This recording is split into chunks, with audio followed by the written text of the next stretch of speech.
Okay, may lumabas na prompt for recording on your end. Yes, ma'am. Yes, ma'am. Ah, Okay, thank you. Okay, so while listening, make sure to please keep yourselves muted. Okay, para tuloy-tuloy yung discussion. Okay, so once again, good morning and welcome to your Nutri class. Okay, so this is the second meeting for 2E and the first meeting for 2G. Okay, so sabay kayo for this lesson. Okay, so I'll just try to find a way kung paano isingit yung introduction na part for 2G, considering that there will be no class tomorrow. Okay, so I recheck my schedule. Friday pala yung nabigay sa akin. Okay, so my bad. Sorry for that. Okay. Tanha.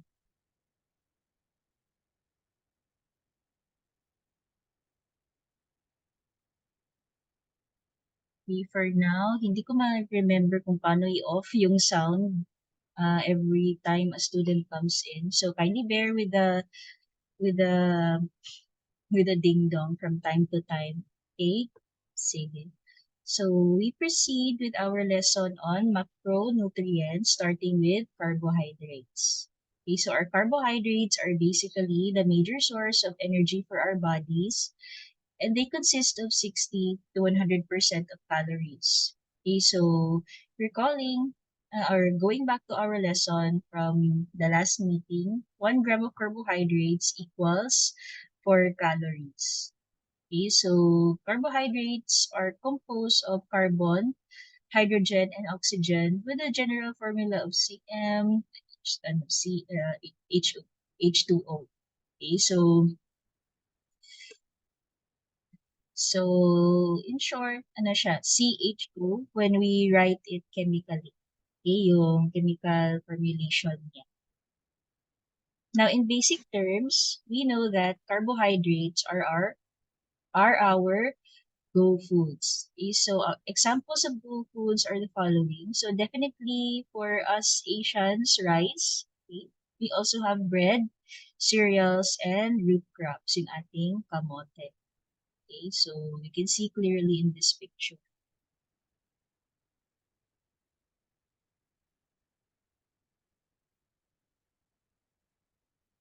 Okay, so coverage for our carbohydrates. Okay, so we will be discussing classifications of carbohydrates, followed by health effects of sugar. Also, some harmful effects of excessive fiber intake, alternative sweeteners or sugar alcohol, and a review on digestion. Okay, so our digestion.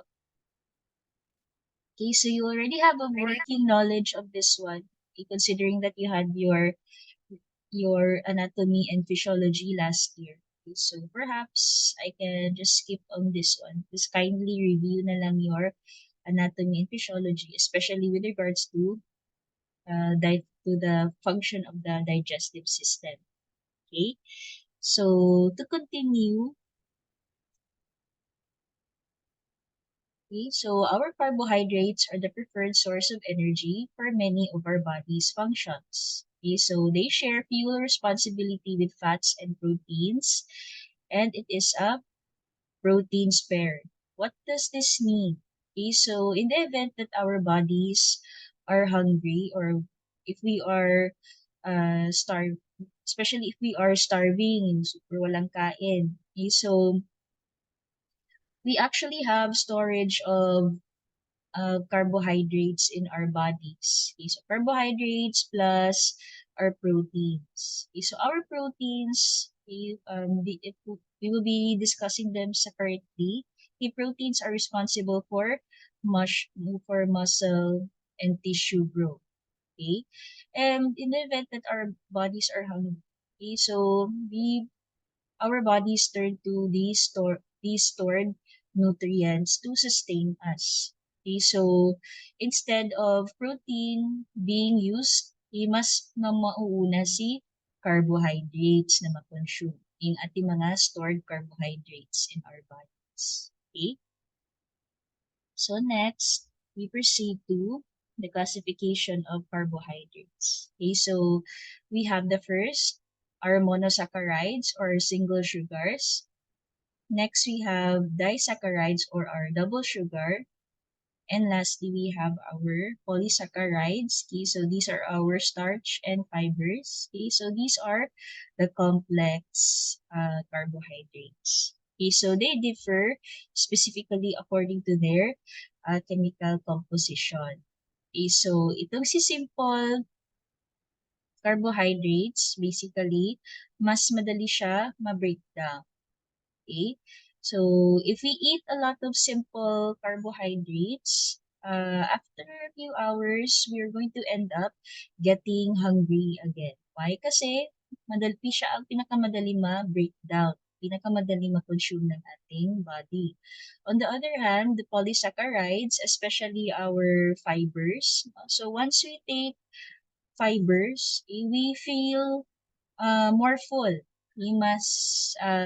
Mas useful siya in curbing down our cravings. So because we stay full for longer periods because of the composition of our polysaccharides.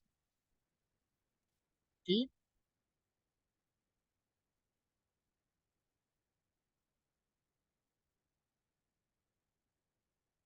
Okay, so to go into more detail, we discuss first our monosaccharides. Okay, so our glucose, okay, it is the most common in nature.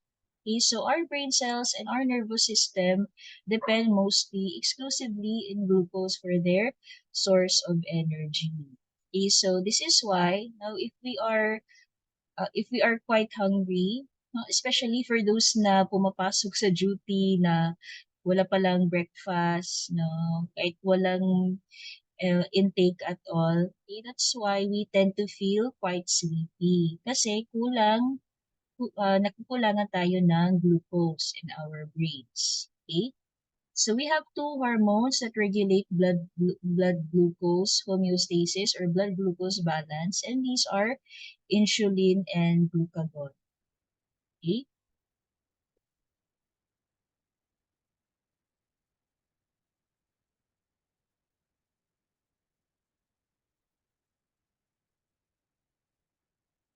Okay, so if you recall your lesson on these two hormones, okay, so itong si insulin, we we encounter this mostly with diabetic patients. So especially those diabetics who are dependent on insulin, they need insulin to help their bodies make use of glucose.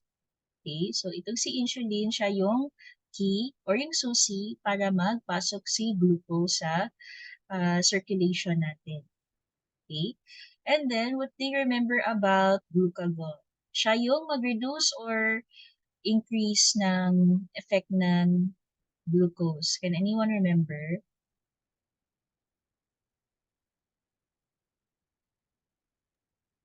Na-prevent niya from dropping to low yung glucose levels, ma'am. Okay, thank you for that one. Okay, so you were able to recall your anatomy and physiology. Okay, very good. Okay, so next, let's proceed to the next slide. Okay, so aside from glucose, we have fructose. So this is also common in nature, okay, and you see this in fruits. Okay, so this is actually the sweetest of all sugars. Okay, so this occurs normally in fruits and honey. Okay, so usually nakaka-encounter ko ito sa Kumi. Okay, yung Kumi na sa SM. Okay, so they make use of fruit honey. Yung talagang matamis siya. Okay. Third, we have galactose. So this occurs mostly as part of lactose. So nakikita siya sa milk.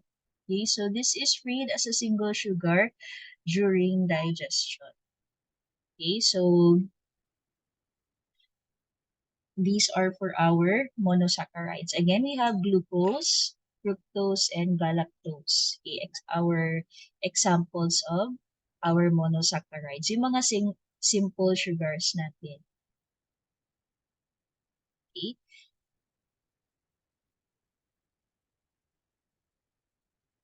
Okay, next we have our disaccharides. Okay, so we have first under disaccharides we have sucrose. So itong si sucrose, this is our table sugar or white sugar. Okay, so this is usually obtained by refining the juice from sugar beets or sugar canes.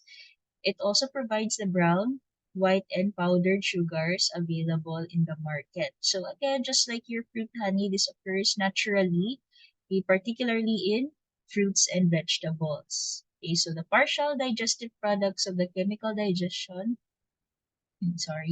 of sucrose in the digestive tract are glucose and fructose.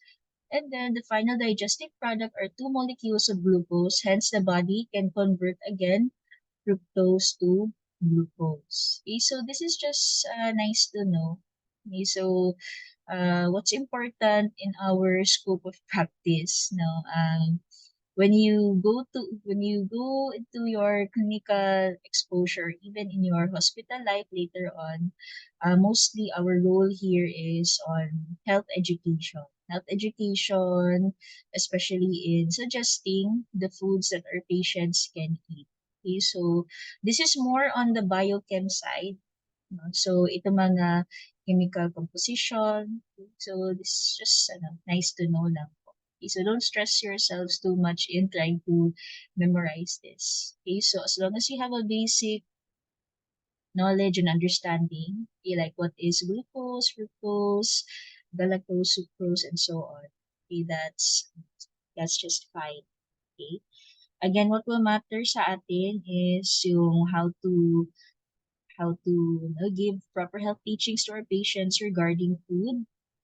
Okay, and also on health teachings with regards to um, the proper intake of certain foods, okay, like what foods to avoid when it comes to certain diseases. Okay, so that's just to remind you yung what ano yung pinaka-goal natin dito sa nutrition. So again, for these yung mga chemical compositions, don't stress yourselves too much on this one. Okay. So next we have lactose. So itong si lactose, it is the principal carbohydrate of milk. Okay, so most human infants are born with digestive enzymes necessary to split lactose into glucose and galactose. Okay, and breast milk has simple, easily digested carbohydrates. Okay, so just to insert, with regards to breastfeeding. Okay, so when is the best time to give cow's milk to babies? Okay, so definitely pag older siya ng 12 months or basta lampas siya ng 1 year. Why? Because babies still cannot digest lactose or other milk products properly. Okay, so yung pinaka-safe talaga sa kanila is breast milk. Okay, so you might encounter this in the board exam or even in your GND. Okay, so again, no cow's milk pag less than 12 months or less than 1 year. Kasi nakaka-injure siya ng digestive lining nila. Okay? So, pag beyond 1 year, ang bata, pwede na siya bigyan ng cow's milk. But definitely not not before 1 year of age, before 12 months. Okay? So, next we have maltose. So, maltose is a plant sugar that consists of 2 glucose. So, this is best for infant feeding for it will not spoil easily. So, itong si maltose, so far, hindi ko to siya na-encounter before, personally sa delivery room or even in the ward. Kasi sa amin, we really practice breastfeeding. Okay, so for this maltose, I'll just try to find a picture of this one. Okay, okay isingit ko lang sa GC maya-maya.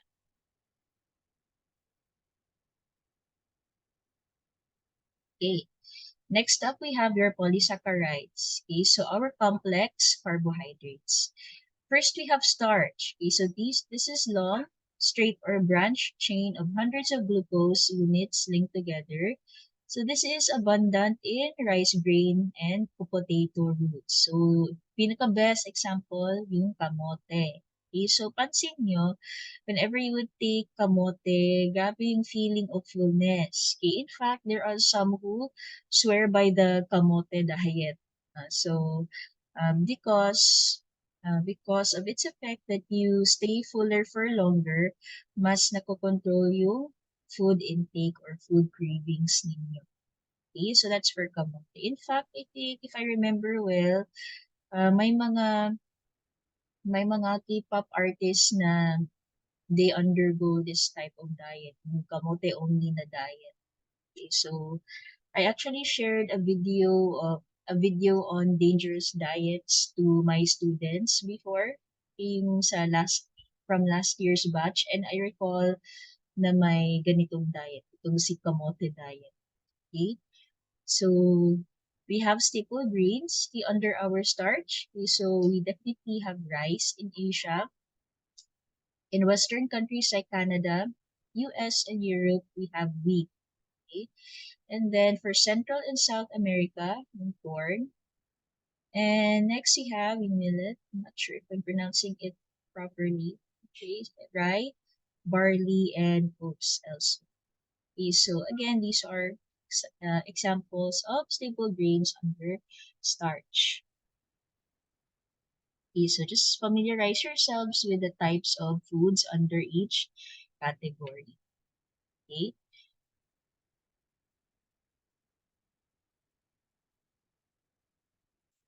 Okay, so under polysaccharides, you also have your legumes. Okay, so these are your beans and peas. Okay, so examples of your legumes. Okay, so we have peanuts. Secondly, dry beans such as your butter beans and kidney beans. And lastly, we have our baked beans such as garbanzos and soybeans. Okay, so we have pictures on the next slide. So just familiarize yourselves with them. Yan yung mga itsura ng mga different beads. Okay?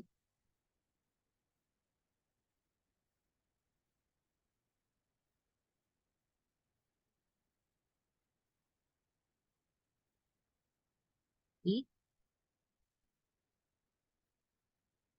So moving on,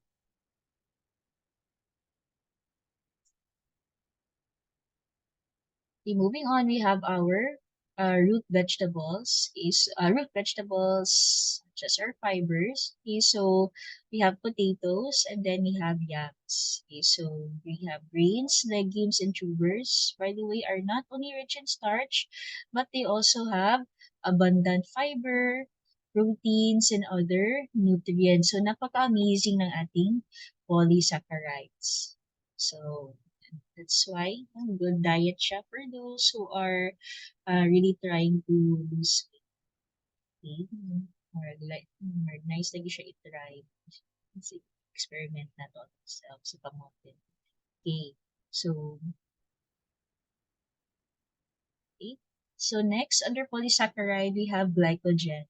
Okay, so glycogen is found in meats, but only in limited amounts and not all in plants. Okay, so it's not it's not actually a significant source of carbohydrates, but it does play an important role in the body's ano siya, in the body's overall well-being. Okay, so ito siya. Okay, forgot the meaning of this one.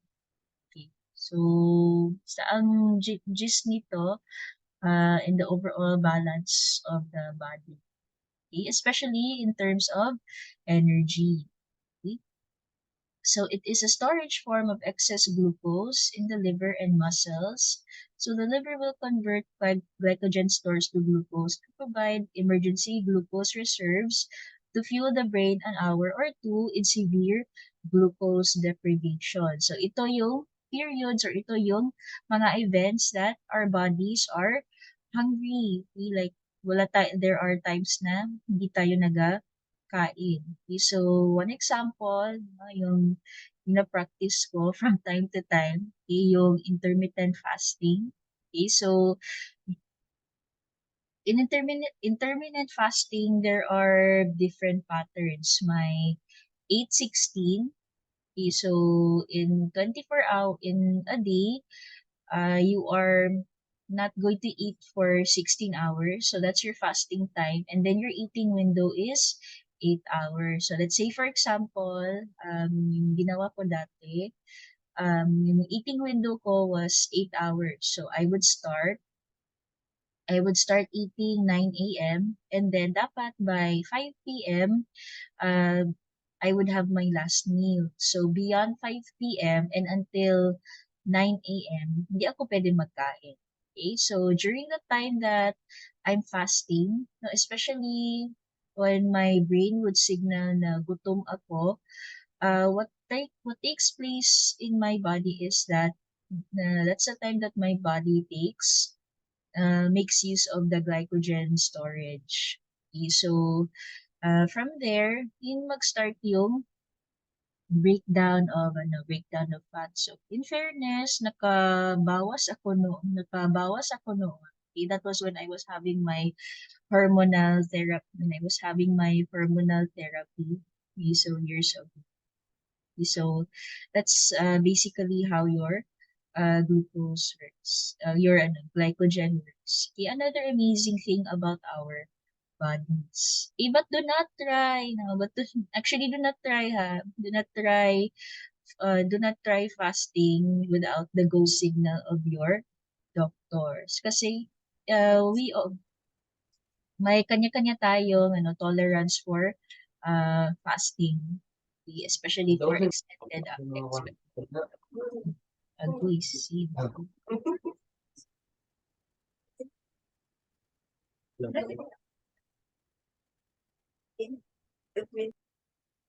Okay, sorry for that one. Okay, where was I? Okay, so again, it's one of the amazing things about our bodies, itong si glycogen. But then, as I've said, do not try fasting, okay, without the go signal of your doctor. Kasi uh, we all have different capabilities when it comes to fasting. Okay, so fasting may work for some, and on the other hand, fasting may be dangerous to some others. Okay, especially for those with digestive problems such as GERD, okay, or hyperacidity. Hindi kayo pwede mag-fasting. Okay, kasi mas ma-worsen yung mga hyperacidity episodes ninyo. Okay? So, small frequent feeding will do, okay, for GERD or hyperacidity sufferers. Okay? So, again, something that's nice to know.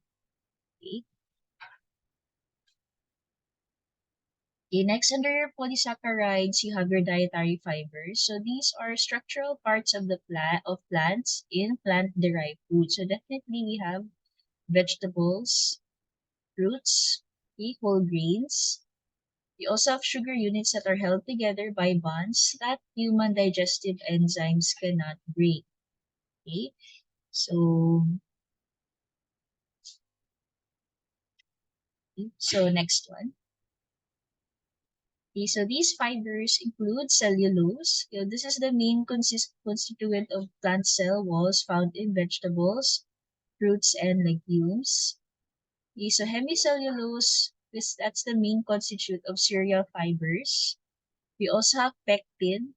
Okay, so itong si pectin, it is abundant in vegetables and fruits, especially citrus fruits and apples. Okay. And then we also have gums and mucilages. Okay, again, I'm not sure if I'm pronouncing it right. Okay, so these have similar structures and are used as additives or stabilizers by the food industry. Okay, and last we have lignin. So these are the tough, woody parts of plants. Okay, so again, these are examples falling under fibers.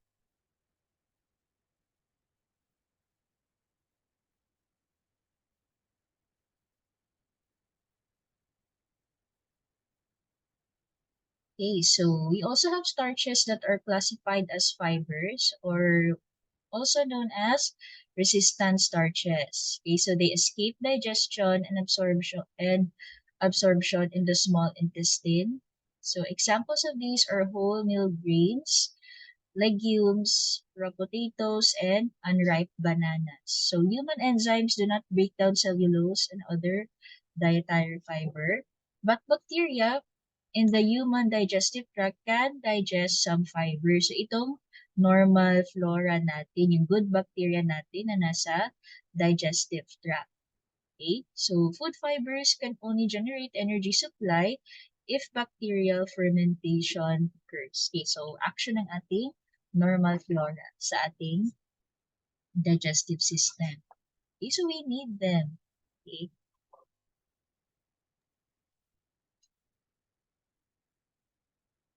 okay so next, okay, so medyo heavy ito. Okay, so we have two groups of fibers according to their chemical and physical properties. Okay, so first we have soluble fiber. It is viscous by nature. Okay, so when you say viscous, okay, so it's another word for sticky or thick. Okay, so this has a gel-like consistency. They are easily digested and fermented by bacteria in the human colon. And examples are barley, legumes, fruits, oats, and vegetables. Okay, so they lower the risk of chronic diseases. Okay, so again, what you need to remember about soluble fibers, they are viscous. Okay, so may pagka-sticky sila. Okay, so next we have insoluble fibers. So if our soluble fibers are viscous, okay, itong si insoluble fibers, non-viscous sila. Okay, so they're not sticky. Okay, so they do not form gel. They are less fermentable. Then they are often tough, stringy, or gritty foods. Okay, so cellulose and hemicellulose are found in the outer layers of whole grains, such as in bran, the strings of celery, the hulls of seeds, and the skin of corn kernels. Okay? So sometimes now, if you're quite observant, if you happen to eat corn tapos magbawas kayo later, pagtingin niyo sa CR, hala, may forma pa rin ng ano, may forma pa rin ng mais. Okay, so that's how tough they are. Okay, so hindi sila basta-basta breakdown. Okay, so hala, baka mo mag-observe later ha kung magkain kayo ng corn.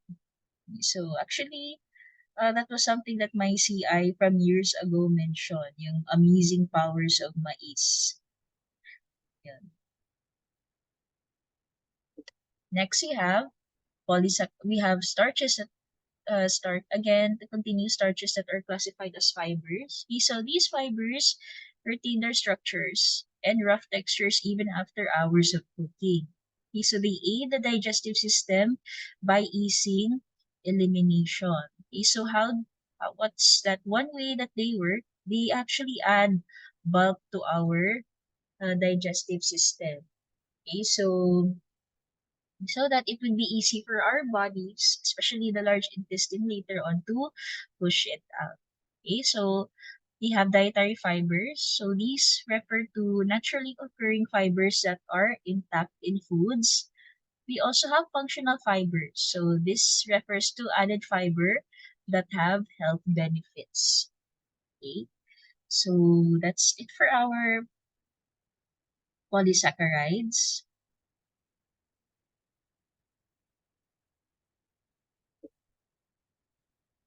Okay, so to continue, we have health effects of sugar. Okay, so as an overview, these health effects cover nutrient deficiency, dental caries or your dental cavities, heart disease, DM type 2, or diabetes mellitus type 2 or your lifestyle diabetes. Okay. You also have GI disturbances and colon cancer.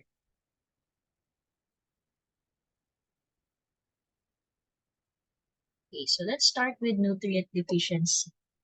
So because added sugar has high calorie content but almost empty in nutrient content. Okay, so foods that contain a lot of added sugar. Okay, so mga kalaban natin, yung mga kalaban na love natin. Okay, so we have cakes and pastries, candies, and soda. Coca-Cola. So, pansin ninyo, when you take any of these foods, they are really sweet, no? Ang sarap kainin. Kaso, if you look at them in a chemical point of view or in a nutritional point of view, they don't have that much nutrient content at all. Okay, sadly. That's why if your diet is heavily dependent on these foods, you can consider yourselves deficient in nutrients. So your bodies still lack yung mga essential nutrients to help you function. Okay? So naturally occurring sugars are acceptable, okay, to solve this because they are accompanied by nutrients. So what can you take to battle nutrient deficiency? So definitely vegetables, fruits, whole grains, milk, and legumes. Okay, so sugar basically is not bad. But nutritious foods must come first. Okay, so you have to always seek balance, variety, and moderation. Okay, so, di ba, especially if you would like to celebrate yung birthdays, other special occasions, or kanang you want to celebrate na you were able to you were able to finish the day's lesson. Like yung mindset ko noon, especially when I just started teaching, like after every case presentation, magmi-milk tea talaga ako. Yun. So, kasi mindset ko, food panda, food is life, I deserve this, no? But then, uh, as a result, nakakataba siya. Okay, so, it's good naman to celebrate. It's good to indulge from time to time, but make sure that you also have a balanced intake of nutritious foods. Okay? So next, itong si dental caries or dental cavities. This refers to the gradual delay and disintegration of a tooth. Okay, so carbohydrates or foods rich in carbohydrates that can support bacterial growth are bread, okay, bananas, milk, and sugar. Okay, so basically, no, to avoid dental caries, aside from limiting intake of these foods, it's always of great importance to do proper toothbrushing. Okay? Para yung mga sugar deposits na nasa teeth, they will be removed. They will be washed out. Kasi the longer that they stay there, the more that the more that they disintegrate your teeth. Okay? So next, okay, so facts related to dental caries. So saliva rinses the mouth and protect the teeth. Okay, so it's our preliminary or initial defense against dental caries. Okay, so ito yung natural rinse natin sa ating mga bibig. Okay, this one. So raw vegetables do not stick to teeth, and because they require vigorous chewing, they stimulate saliva flow. Okay, so um, itong si vegetables, okay, so they help in stimulating saliva production. Okay, so di ba pansin ninyo yung sa mga full course na meals, uh, talagang meron salad. Okay, so however, no, when we start with salad, na siya kanang appetizer siya for in most restaurants. However, the more ideal or yung mas tama na arrangement would be to have raw vegetables last. Okay? Kasi considering their function, okay, and their role in stimulating saliva flow. Next, so with regards to bananas, no, so tiny particles of bananas can get lodged between teeth and decompose. Okay, so it can cause decomposition, okay, so increasing the risk of caries. Okay, so for those who regularly have their dental visits, okay, so di ba we have yung oral prophylaxis, yung paglilinis, okay, so yung paggamit ng vacuum, no? And yung water. okay, in rinsing or cleaning the mouth. And then sometimes, no, nakakakuha ng food particles si dentist. Okay? Especially in hard to reach areas like in between the teeth, no? So, mahilig sila magtamo. Okay? So, that's why it's really recommended that you need to have a dental checkup every year. And then, to have your teeth cleaned from time to time. Okay, so next, tiny particles of breads, crackers, and chips can also become lodged in teeth, again promoting caries formation. Okay, so again, to combat this, you simply have to observe proper dental care or dental hygiene.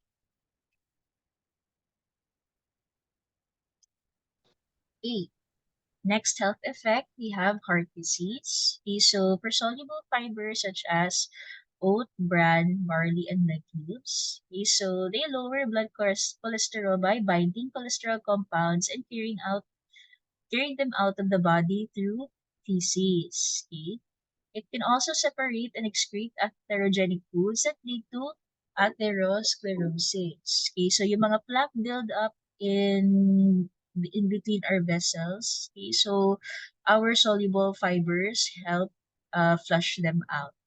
Okay, and they also lower blood cholesterol by displacing fatty cholesterol raising foods from the diet. Okay, so pansinin niyo, especially for cardio cases, the dietitian or the doctors would often prescribe or would often suggest that they have a diet rich in fiber.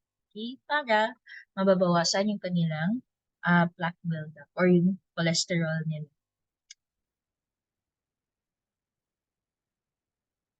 Okay, so that's for your heart disease.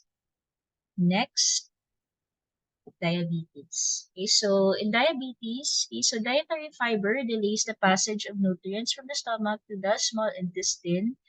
This will slow glucose absorption and then will elicit or stimulate a moderate insulin response that will give moderate rise in blood sugar, resulting to desirable glycemic response. Excuse me.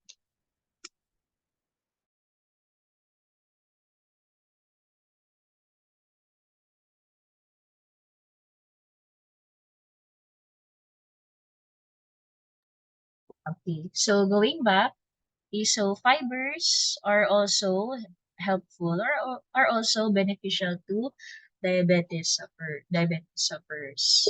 Okay, so nakaka-reduce din siya ng glucose levels.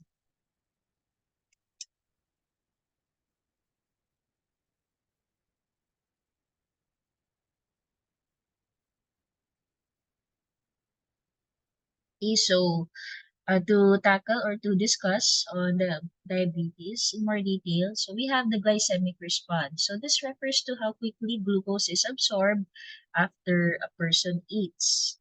Okay, so in other words, it's how high glucose rises and how quickly it returns to normal. So different foods have different effects on blood glucose. It depends on the glycemic index. So itong si glycemic index, it is a method of classifying foods according to their potential to raise blood glucose.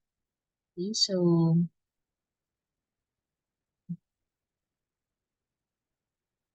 so basically, if you can remember, okay, what we discussed just a while ago. Okay, so in let's say for example, you have a diabetic patient who is into sports. Okay, so hindi naman sila na pinagbabawal na mag-go into uh, to physical activity. Actually, it's they are advised to do so.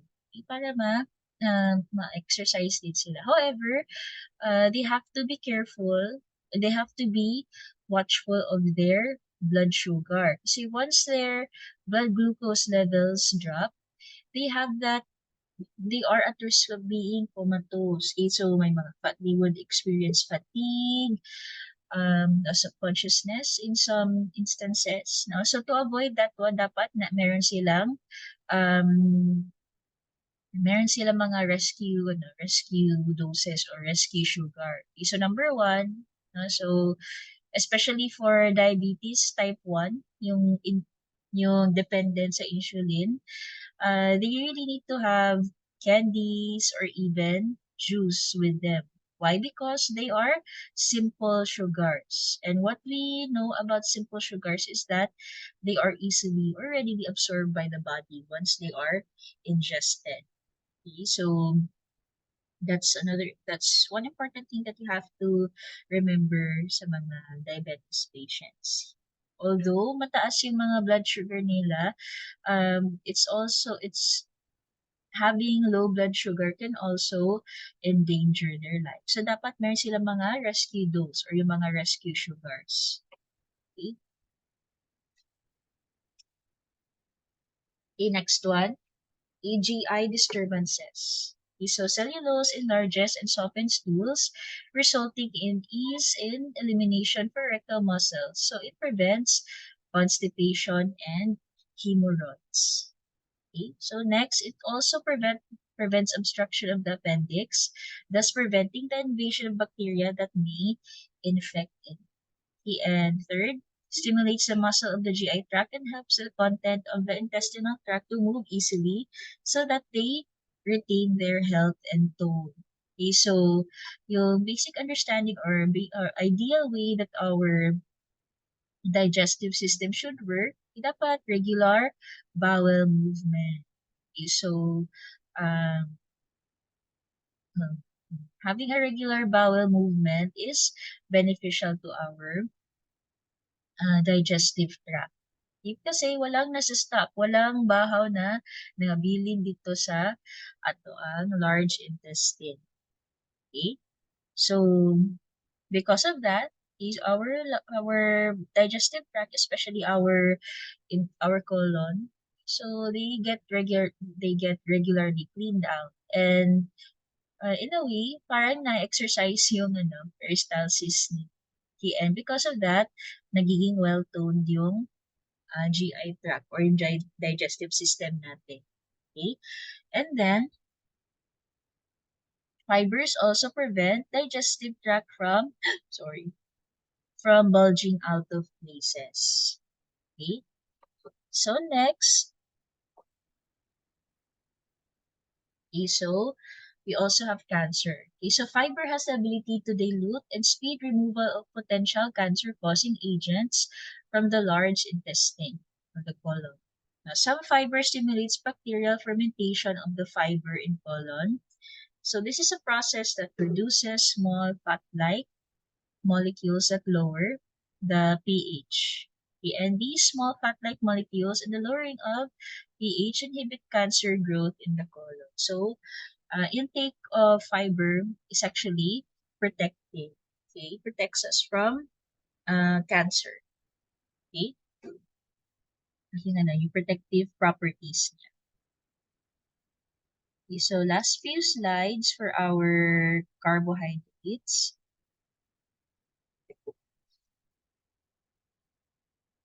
Okay, so a diet that emphasizes whole grains, vegetables, legumes, and fruits are moderate in energy dense, but high in nutrient dense and low in fats that can harm health.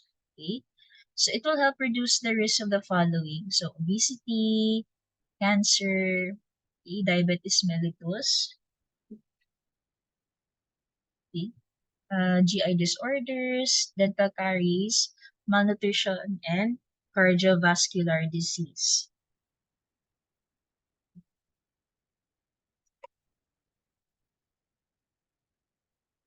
Okay, so to make this have more sense. Okay, so moderate siya in terms of energy. Okay, but on the other hand, they have a lot of nutrients. So, tama-tama naman sila sa energy. Okay, they have high content in nutrients. And the good thing about fibers or the good thing about these fibers is that they are low in fats. Okay, so having less fats is good for the body. Okay, okay. So on the other hand, though, there are some harmful effects of excessive fiber intake. So number one, Some minerals may bind to fiber and they are excreted within it without becoming available for body use. Next, eating high fiber foods may not be able to take enough food to meet energy, nutrients, or needed. And they carry water out of the body that may cause dehydration. So fiber should be compensated with high fiber intake. So we have a lot of commercially prepared fibers, especially in Watsons. I forgot the name of one. Yung ay, may pagka-yellow siya. Okay? Yellow ang sachet niya and then it's marketed as a colon cleanser. Okay? But then, now when I tried it, I think that was the other year, feeling ko I would always feel weak. And then yun pala, nade-dehydrate ako because I always pass out urine more because of that. That's why if you're taking dietary fiber especially, you need to pair it with high water intake so that you will not end up feeling overly dehydrated. Okay?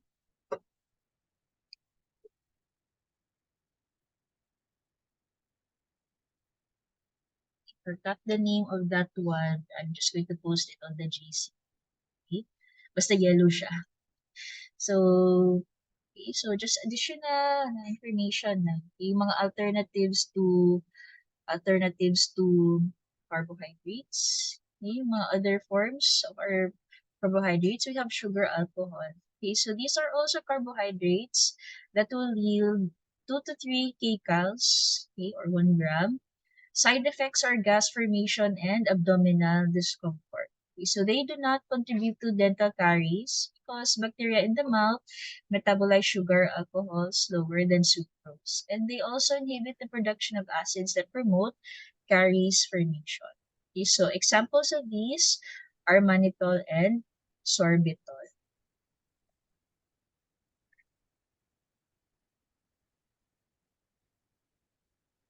Okay, next we have artificial sweeteners. So these are non-energy yielding, non-nutritive sweeteners, but they are not carbohydrates. They make food taste sweet without promoting tooth decay. They will also not automatically lower energy intake. Okay, the more it promotes hunger because it does not contain calories and nutrients. Okay, so people need a balanced diet and activity through the day to control weight. Okay, so examples of these artificial sweeteners, okay, so saccharin, as acesulfame, okay, or asulfame, if I'm pronouncing it right. We also have aspartame. Itong si aspartame, however, I heard some feedback about this from a family friend, a doctor. Is itong si aspartame, ang a very big disadvantage of this one is that it is meron siyang connection to early dementia. Okay, so yung mga diet cokes, especially mga diet cokes, and other drinks or and other food items that make use of aspartame, nakaka-increase siya ng risk for Alzheimer's or yung mga other dementia disorders. Okay? So aside from this, you have lutein and sucralose. For the next few slides, okay, so digestion review. Okay, so as I've said, I'm just going to skip over this one. Not going to delve into this one in detail kasi nadaanan nyo na ito nung anatomy and physiology. Okay? So that's it for your carbohydrates.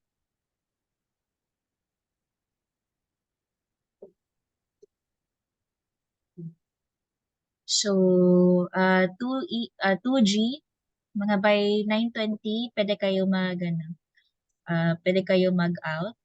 Okay. Also by 9:20, I'm also going to go out to my next room. So bali by 9:20, I'm going to pause the lesson and then i-resume ko lang once na set up ko yung film viewing ng students ko for G&T. Okay? So, to continue na lang, let's have a few slides on proteins. Itong proteins, 29 slides lang ito siya, including the graphics. Okay, so this is just going to be quick sa proteins.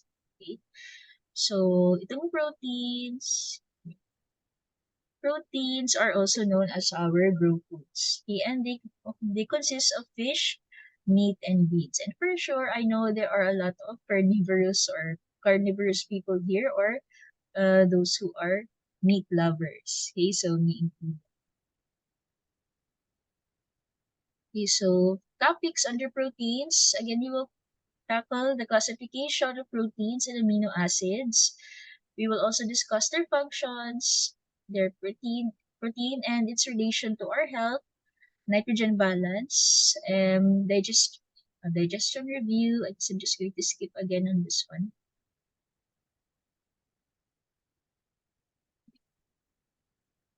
Ayan. Sorry. Late mag-loading page. Okay, so proteins and amino acids. Okay, so these are bodybuilding nutrients, a structure nutrient for bones, skin, muscles, and other tissues. Okay, so some proteins do some cell works. They are more complex than carbohydrates.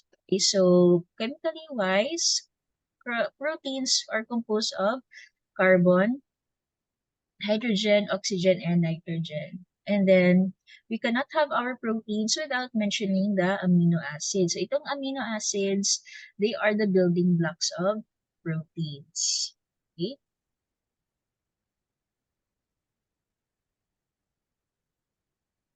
Okay, so this is a table showing the different amino acids and their roles. Okay, so just familiarize yourselves with them. So far, ang pinaka-common na narinig ko is C-lysine, K and C-tryptophan. So just familiarize yourselves with these types of amino acid, especially their roles. Okay, so as you can see, most of them end in I-N-E. I-N-E. Okay,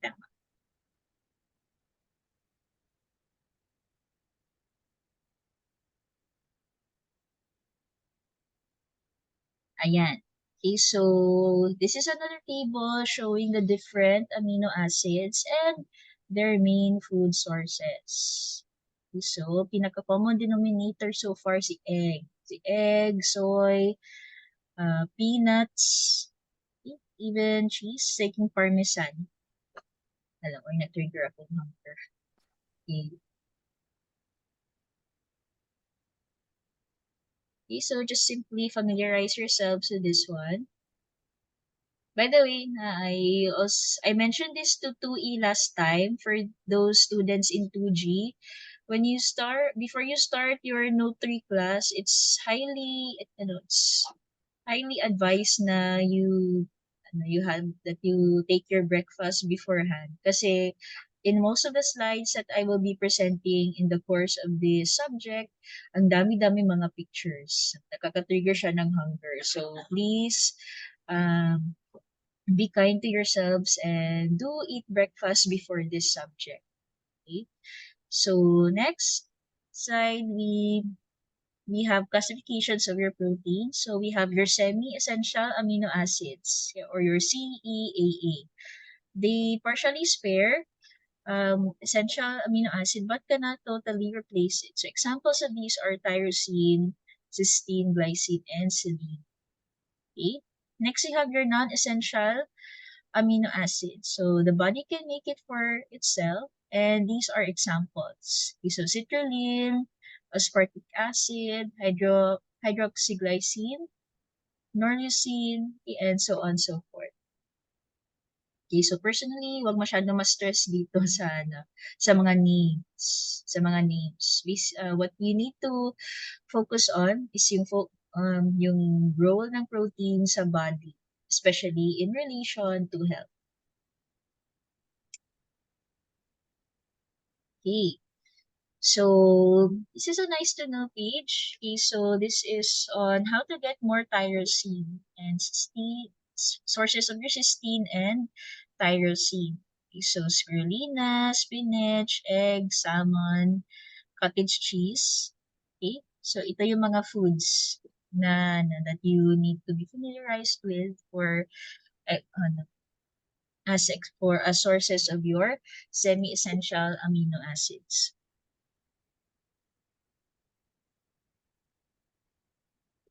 Okay, so next, the proteins rather are classified also according to completeness in amino acid content.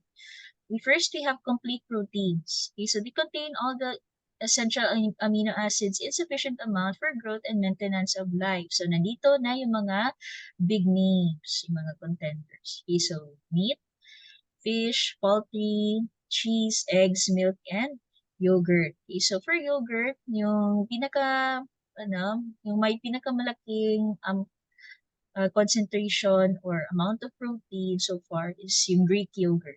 Greek, as in Greek. Okay, so that's a good source of protein. Siya yung yogurt na may pinakamalaking protein.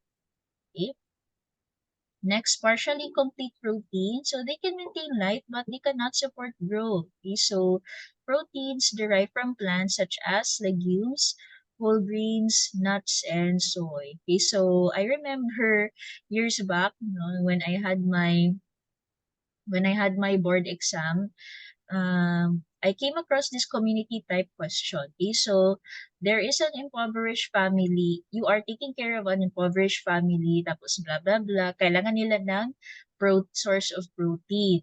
Okay, so of the choices, no, so my fish, my kamote. Okay, so pinili ko ang fish kasi meat lagi. Okay, so ang tamang answer pala was supposed to be yung kamote. Why? Kasi impoverished nga. Okay, not all the time they cannot afford fish. Okay, so that's why yung pinaka-safe or pinaka-best answer that time was yung yung kamote. Kaya talagang natitrigger talaga yung mga memories ko whenever I encounter kamote. Okay, whether in daily life or in my lessons. Okay, including this one. Okay? So basically, yung mga animal sources, they have larger amounts of protein compared to plant sources. Okay? So that's the main thing about this slide. Next, we have incomplete proteins. So they cannot support life and growth. So examples, the zein in cord and the gelatin in agar-agar. Okay? Not sure if I have a picture here, but let's hope that there is one.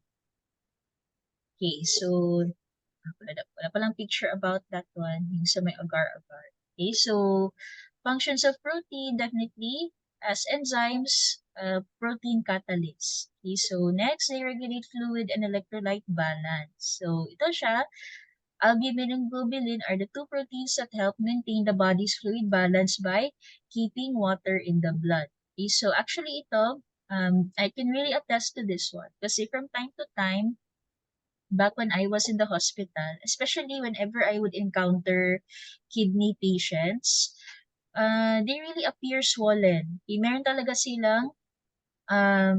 silang extreme ascites. Why? Kasi kulang sila ng protein or albumin rather.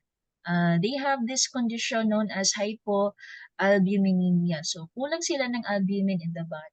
So, itong si albumin, it is responsible for maintaining fluid balance. Okay? So, in patients especially na may kidney disease, um, their kidneys are so damaged that protein gets excreted by their bodies. And in the absence of protein, the water balance or the fluid balance in our bodies get altered, or they get messed up Okay, so may mga parts or may mga regions yung body where fluid accumulates. Okay, so may fluid build up. Kaya yung mga kidney patients, okay, especially yung mga chronic kidney patients, they always appear swollen.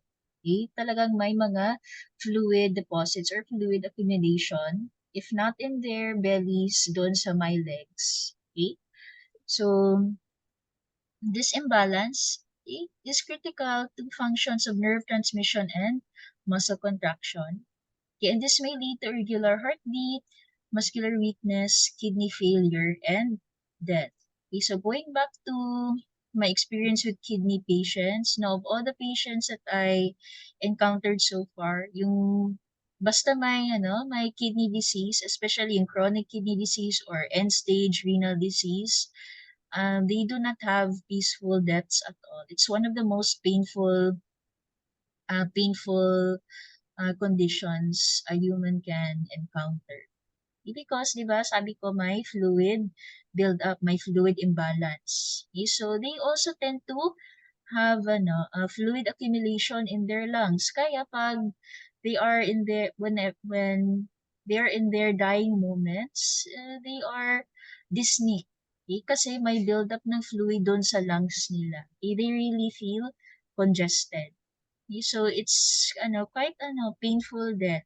Okay, siya. That's why need nila ng dialysis. Okay? So, yung dialysis talaga yung nagbubuhay sa mga kidney patients. Okay? To remove the toxic waste, yung build up ng waste doon sa bodies nila. Okay? So much for kidney disease. Okay, so